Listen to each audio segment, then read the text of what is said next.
বৃহস্পতিবার রাত্রের থেকে ভারী বর্ষণ শুরু হয়ে গেছে। ভারী বর্ষণের কারণে আমার অনেকটাই ক্ষয়ক্ষতি হচ্ছে। যেমন আমার এখানে যে বেগুন গাছগুলো এগুলো সম্পূর্ণ হেলে পড়ে গেছে, কিংবা অনেক সবজি গাছ ভেঙে পড়ে গেছে। কারণ শুধু আমার না, আমার এখানে সায় সামান্য ক্ষতি হচ্ছে। কিছু বেগুন গাছ আমার হেলে পড়ে গেছে, কিংবা হয়তো এগুলো আমি খুঁটা দিয়ে আবার উঠিয়ে দিব। তবে ভুল আগে হয়েছে, কারণ সবগুলা বেগুন গাছে আমি খুঁটি মারি নাই, বাঁধি নাই। না বাঁধার কারণে এখন হেলে পড়ে গেছে। আবার কিছু খুঁটি দেওয়া আছে, কিন্তু সেগুলা ভারী বর্ষণের কারণে খুঁটির গোড়াগুলা নরম হওয়াতে গাছের ঝুঁকিতে হেলে পড়ে গেছে।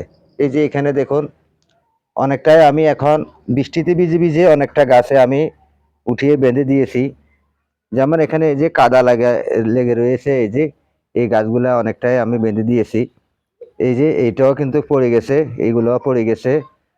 আর এখানে এইটা হইলো সবজি, এগুলো হইলো আপনার ধুন্দুল বলে, হ্যাঁ অনেকে, অনেকে সিসিঙ্গা বলে, অনেকে পরুল বলে, চট্টগ্রামে পরুল বলে। এই বিভিন্ন রকমের চাষাবাদ, কিন্তু বর্ষাকালীন সবজি আমার এখানে সব। এই যে এখানে আরেকটা বেগুন গাছ, এটাও কিন্তু মাটির সাথে শুয়ে রয়েছে। এটা কিন্তু এখন উঠানি সম্ভব না, এটা পরবর্তীতে উঠাবো।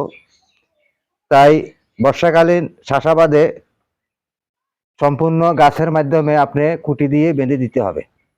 খুঁটি দিয়ে বেঁধে দিলে আর গাছ হেলে পড়বে না। আর এখন কিন্তু আপনার সুন্দর করে আপনারা গাছের চতুর্দিকে একটু সারফার দিতে পারবেন। কারণ যেহেতু এখন বর্ষা হচ্ছে, গাছের গোড়াগুলা তস আছে, দূরত্ব করে আপনারা সার দিবেন। সার দিলে আর কোনো গাছের সমস্যা হবে না। বর্ষাকালীন সবজি, কারণ এখন যে বর্ষাটা চলতেছে, ঢাকা আবহাওয়া অফিস বলতেছে আজ শুক্রবার থেকে আগামী 24 ঘন্টায় আরো ভারী থেকে অতি ভারী বর্ষণ হবে। হয়তো সেই বর্ষণের কারণে নিচু যে কৃষি জমিনগুলো আছে, হয়তো তাদের অনেকটাই ক্ষয়ক্ষতি হইতে পারে, অনেকের ক্ষয়ক্ষতি হয়ে গেছে। তাই সবজির দাম হয়তো বাড়তে পারে। তাই আপনাদেরকে বলতেছি, আপনারা যে যেখান থেকে ভিডিওগুলো দেখতেছেন, আপনারা কিছু সবজি চাষাবাদ করার জন্য চেষ্টা করবেন আপনাদের উঁচু জায়গাগুলোতে। কারণ সবজির এখন মোটামুটি চাহিদা থাকবে, কিংবা আমরা নিজেরাই খেতে পারবো, অন্যদিকেও কিছু বিক্রি করতে পারবো। তাহলে আমাদের কিছু টাকা পয়সা উপার্জন হবে। সকলকে সেই প্রত্যাশা জানিয়ে এখান থেকে বিদায় নিচ্ছি। আসসালামু আলাইকুম।